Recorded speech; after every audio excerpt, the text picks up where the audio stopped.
ओम नमः शिवाय। राधे राधे। आइए सुनते हैं कालाष्टमी की कथा एवं पूजन विधि। कालाष्टमी के दिन शिव शंकर के इस रूप भैरव का जन्म हुआ था। भैरव का अर्थ है भय को हरने वाला। इसीलिए ऐसा माना जाता है कि कालाष्टमी के दिन जो भी व्यक्ति काल भैरव की पूजा करने से भय का नाश होता है। कालाष्टमी के दिन भगवान शिव, माता पार्वती और काल भैरव की पूजा करनी चाहिए। विद्वानों का मानना है कि ये पूजा रात में की जाती है। कृष्ण पक्ष की अष्टमी को मध्याह्न के समय भगवान शंकर के अंश से भैरव रूप की उत्पत्ति हुई थी। नारद पुराण में बताया गया है कि काल भैरव की पूजा करने से मनुष्य की सभी मनोकामनाएं पूर्ण होती हैं। मनुष्य किसी रोग से लंबे समय से पीड़ित है तो वह रोग, तकलीफ और दुख दूर होते हैं। इस दिन भगवान शिव के स्वरूप काल भैरव की पूजा करनी चाहिए। कालाष्टमी के दिन सुबह ब्रह्म मुहूर्त में उठकर नित्य क्रिया आदि कर स्वच्छ हो जाएं। संभव हो तो गंगा जल से शुद्धि करें। व्रत का संकल्प लें। पितरों को याद करें और उनका श्राद्ध करें।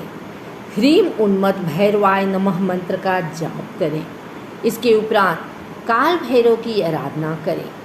अर्धरात्रि में धूप, काले तिल, दीपक, उड़द और सरसों के तेल से काल भैरव की पूजा करें। व्रत के संपूर्ण होने के बाद काले कुत्ते को मीठी रोटियां खिलाएं। काल भैरव की पौराणिक कथा। एक बार भगवान ब्रह्मा, विष्णु और महेश यानी त्रिदेवों के बीच इस बात को लेकर विवाद हो गया है कि उनमें से कौन सर्वश्रेष्ठ है। विवाद को सुलझाने के लिए समस्त देवी देवताओं की सभा बुलाई गई। सभा ने काफ़ी मंथन करने के पश्चात जो निष्कर्ष दिया उससे भगवान शिव और विष्णु तो सहमत हो गए, लेकिन ब्रह्मा जी संतुष्ट नहीं हुए। यहाँ तक कि भगवान शिव को अपमानित करने का भी प्रयास किया, जिससे भगवान शिव अत्यंत क्रोधित हो गए। भगवान शंकर के इस भयंकर रूप से ही काल भैरव की उत्पत्ति हुई। सभा में उपस्थित समस्त देवी देवता शिव के इस रूप को देखकर थर्राने लगे।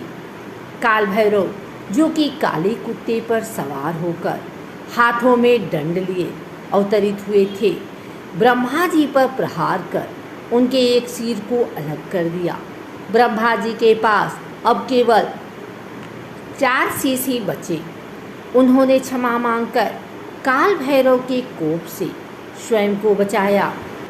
ब्रह्मा जी के माफ़ी मांगने पर भगवान शिव पुनः अपने रूप में आ गए, लेकिन काल भैरव पर ब्रह्म हत्या का दोष चढ़ चुका था, जिससे मुक्ति के लिए वे कई वर्षों तक यत्र तत्र भटकते हुए वाराणसी में पहुँचे, जहाँ उन्हें इस पाप से मुक्ति मिली।